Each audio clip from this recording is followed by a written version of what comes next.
బాధ్యత గల పోలీస్ అధికారి నోరిప్పితే చాలు బూతులే. సివిల్ కేసుల్లో తలదోచొద్దని కోర్టు చెప్పినా సరే వినే రకం కాదు. కాకి ముసుగులో దందాలు చేయడం, ఎదురు ప్రశ్నిస్తే బండబూతులు తిట్టడం ఆయనకు కామన్. అయినా ఆయన గురించి ఇంట్రడక్షన్ అవసరం లేదనుకుంటాం, ఎందుకంటే ఈ స్టోరీ చూస్తే మీకే అర్థమవుతుంది.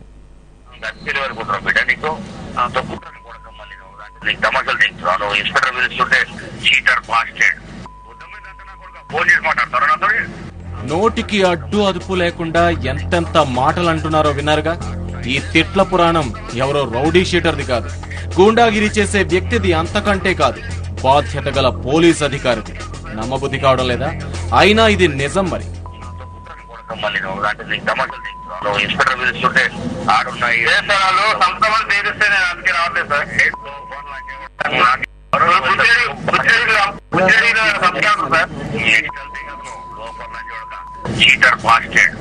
ఇప్పుడు స్టోరీలోకి వద్దాం. సివిల్ గొడవల్లో తలదూర్చకూడదు, ఇది పోలీసులకు హైకోర్టు ఇచ్చిన ఆర్డర్. కానీ రంగారెడ్డి జిల్లా ఘట్కేసర్ సిఐకి మాత్రం అవేం పట్టాయి. ఫోన్ చేసి మాట్లాడతారు, నువ్వు పోలీస్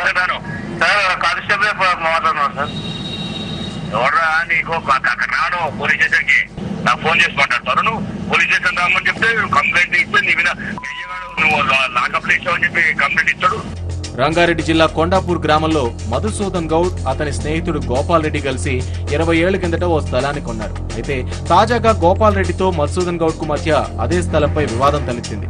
అది కేసుల వరకు వెళ్లింది. మధుసూదన్ గౌడ్ గోపాల్ రెడ్డిపై పోలీసులకు ఫిర్యాదు చేశాడు. ఇక్కడి వరకు బాగానే ఉంది. ఫిర్యాదు తర్వాతే అసలు కథ మొదలైంది. ఏమైందో ఏమో తెలియదు. కేసు విత్డ్రా చేసుకోవాలంటూ ఘట్కేసర్ సిఐ శ్రీరామ్ దగ్గర నుంచి ఫోన్ల మీద ఫోన్లు. ఎందుకని మధుసూదన్ గౌడ్ ఫోన్ చేసి అడిగితే చూడండి ఈ సిఐ గారి రియాక్షన్ ఎలా ఉందో.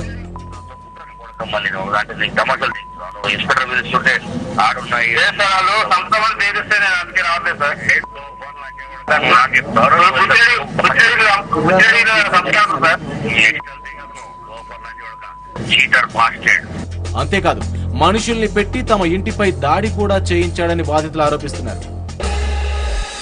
సంతవాన్ని బేరుస్తున్నారు, కాంప్రమైజ్ అయితే సంతవాన్ని బేరుస్తున్నారు. ఈయన పుచ్చిరెడ్డి అనే వ్యక్తి బ్రోకరు, ఈ బ్రోకరు సిఐ కలిపి సంతవాన్ని బేరుస్తున్నారు. మా ఇంటికి వచ్చి మా పిల్లల్ని బాగా కొట్టి బయటికి తోలిచి తాళం వేసిండ్రు.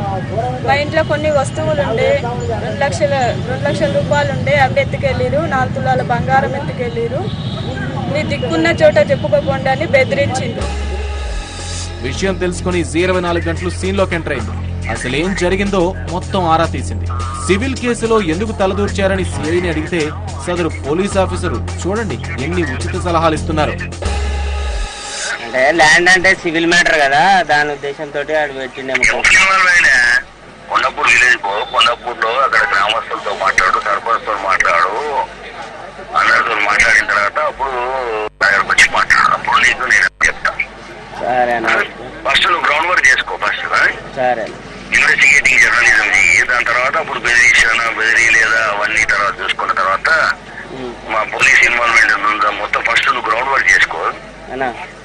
గ్రౌండ్ వర్క్ చేసుకున్న తర్వాత అప్పుడు నాకు వచ్చి నువ్వు ఏమైనా పర్సనల్ ఇష్యూస్ ఉండవు. అర్థమైందా? ఇక్కడ ఇప్పటికే ఇతగాడి సివిల్ దందాలపై కోర్టు సీరియస్ అయింది. వివరణ ఇవ్వాలని ఉన్నతాధికారులకు ఆదేశాలు కూడా జారీ చేసింది. కనీసం ఇప్పటికైనా ఈ సిఐ నోటికి తాళం పడుతుందా? బాధితులకు ఉన్నతాధికారులైనా ధైర్యం చెప్తారా?